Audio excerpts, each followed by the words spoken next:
ನಾವಿವತ್ತು ಪಾಯಸ ಮಾಡೋದು ಹೇಗೆ ಅಂತ ನೋಡೋಣ. ನಾನು ಒಂದು ಬಾಣಲಿಗೆ 2 ಟೇಬಲ್ ಸ್ಪೂನ್ ತುಪ್ಪ ಹಾಕ್ಕೊಂಡಿದ್ದೀನಿ. ತುಪ್ಪ ಸ್ವಲ್ಪ ಮೆಲ್ಟ್ ಆದಮೇಲೆ ನಾನು ಗೋಡಂಬಿ ಹಾಕ್ಕೋತಾ ಇದ್ದೀನಿ. ಗೋಡಂಬಿನ ಸ್ವಲ್ಪ ಫ್ರೈ ಮಾಡ್ಕೋಬೇಕು. ಚೆನ್ನಾಗಿ ಫ್ರೈ ಮಾಡ್ಕೊಳ್ಳಿ.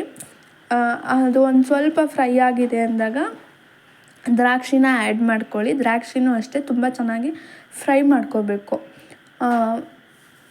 ದ್ರಾಕ್ಷಿ ಮತ್ತು ಗೋಡಂಬಿನ ಫ್ರೈ ಮಾಡಿಕೊಂಡು ಒಂದು ಬೌಲ್ಗೆ ನಾನು ತೆಗ್ದಿಟ್ಟಿದ್ದೀನಿ. ಇವಾಗ 1 ಕಪ್ ಶಾವಿಗೆ ತೊಗೊಂಡು ಶಾವಿಗೆನ ಫ್ರೈ ಮಾಡ್ಕೊತಾ ಇದ್ದೀನಿ. ನೋಡಿ, ಈ ಥರ ಗೋಲ್ಡನ್ ಬ್ರೌನ್ ಆಗೋವರೆಗೂ ಫ್ರೈ ಮಾಡ್ಕೋಬೇಕು. ತುಂಬ ಫ್ರೈ ಮಾಡೋಕ್ಕೆ ಹೋಗಬೇಡಿ, ಟೇಸ್ಟ್ ಚೆನ್ನಾಗಿ ಬರೋಲ್ಲ. ಇಷ್ಟ ಆದರೆ ಸಾಕಾಗುತ್ತೆ. ನಾನು ಅದನ್ನು ಒಂದು ಬೌಲ್ಗೆ ತೆಗ್ದಿಟ್ಕೋತಾ ಇದ್ದೀನಿ. ಒಂದು ಕಡೆ ನೀರು ಕಾಯೋಕೆ ಇಟ್ಕೊಂಡಿದ್ದೆ. ನೀರು ಸ್ವಲ್ಪ ಬಾಯ್ಲ್ ಆದಮೇಲೆ ನಾವು ಶಾವಿಗೆನ ಫ್ರೈ ಮಾಡಿ ಇಟ್ಕೊಂಡಿದ್ವಲ್ಲ, ಅದನ್ನು ಹಾಕ್ಕೊಂಡು ಬೇಯಿಸ್ಕೊಳ್ಳೋಣ. ಸ್ವಲ್ಪ ಬಾಯ್ಲ್ ಆಗಬೇಕು ಇದು ನೀರಲ್ಲಿ. ಸ್ವಲ್ಪ ಗಟ್ಟಿ ಬರಬೇಕಂತೇಳಿ ನಾನು ಈ ಥರ ಮಾಡ್ತೀನಿ. ಈ ಥರ ಒಂದು ಸಲ ಟ್ರೈ ಮಾಡಿ ನೋಡಿ, ತುಂಬ ಚೆನ್ನಾಗಿ ಬರುತ್ತೆ ಪಾಯಸ. ನೋಡಿ, ಇಷ್ಟ ಬಾಯ್ಲ್ ಆದರೆ ಸಾಕಾಗುತ್ತೆ. ಒಂದು ಸ್ವಲ್ಪ ಬಾಯ್ಲ್ ಮಾಡ್ಕೋಬೇಕು. ಈಗ ಎಷ್ಟು ಬಾಯ್ಲ್ ಆದಮೇಲೆ ನಾನು 2 ಕಪ್ ಮಿಲ್ಕ್ ತೊಗೊಂಡಿದ್ದೀನಿ.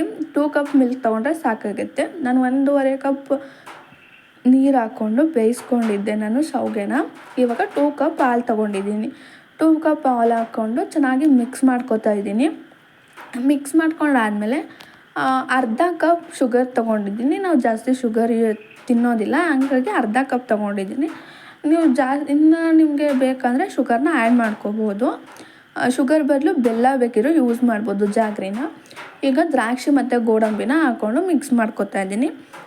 ನೋಡಿ, ತುಂಬ ಬೇಗನೆ ಮಾಡ್ಬೋದು, ಈಸಿಯಾಗಿ ಮಾಡ್ಬೋದು. ನೋಡಿ, ಬೇಗ ಅಂದರೆ ಬೇಗನೆ ಆಗೋಗುತ್ತೆ. ಇಷ್ಟು ಆದರೆ ಸಾಕಾಗುತ್ತೆ. ಈ ಕನ್ಸಿಸ್ಟೆನ್ಸಿಲಿ ನಾನು ಸ್ಟವ್ನ ಆಫ್ ಮಾಡ್ಕೊತೀನಿ. ಇದು ಸ್ವಲ್ಪ ತಣ್ಣಗಾದ್ಮೇಲೆ ಗಟ್ಟಿ ಆಗುತ್ತೆ. ಇಷ್ಟಿದ್ರೆ ಸಾಕಾಗುತ್ತೆ. ಇವಾಗ ನೋಡಿ, ಎಷ್ಟು ಈಸಿಯಾಗಿ ಮಾಡ್ಬೋದು, ಟೇಸ್ಟಿಯಾಗಿ. ಒಂದು ಸಲ ಟ್ರೈ ಮಾಡಿ ಹೇಗಿತ್ತಂತ ಕಮೆಂಟ್ ಮಾಡಿ ಹೇಳಿ. Thank you.